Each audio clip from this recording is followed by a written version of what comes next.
औद्योगिक विवाद अधिनियम 1947 मधील कलम 15 आज आपण पाहणार आहोत. कलम 15 मध्ये सांगितलेलं आहे, कामगार न्यायालय, अधिकरणे व राष्ट्रीय अधिकरणे यांची कर्तव्ये.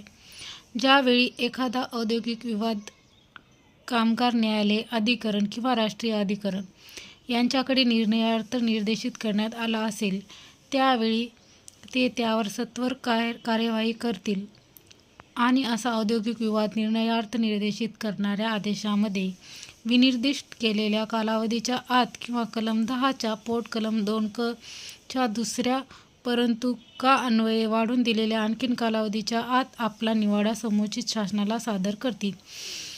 कलम 15 मध्ये कामगार न्यायालय व अधिकरणे यांची कर्तव्ये दिलेली आहेत.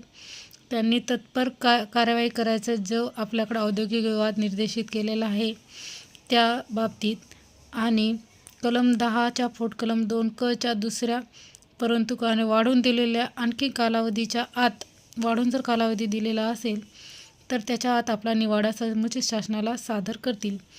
तर कामगार न्यायालय, अधिकरणे व राष्ट्रीय अधिकरणे यांनी आपला अहवाल कालावधीच्या आत सादर करायचा किंवा जर कलम 10च्या पोट कलम 2 क नुसार जर वाढून दिलेला असेल तर त्याच्या आत आपला निवाडा समुचित शासनाला सादर करावा लागेल.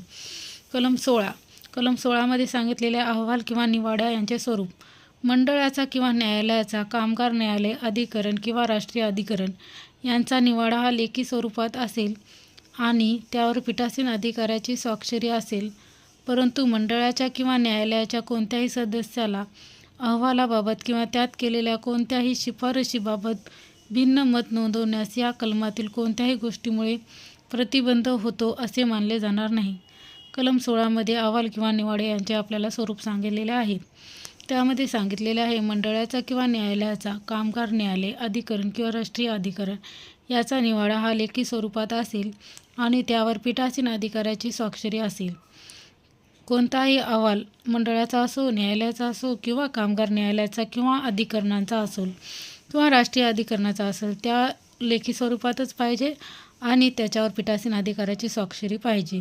परंतु मंडळाच्या किंवा न्यायालयाच्या कोणत्याही सदस्याला अहवालाबाबत किंवा त्यात केलेल्या कोणत्याही शिफारशीबाबत भिन्न मत नोंदवण्यास या कलमातील कोणत्याही गोष्टीमुळे प्रतिबंध होतो असे मानला जाणार नाही.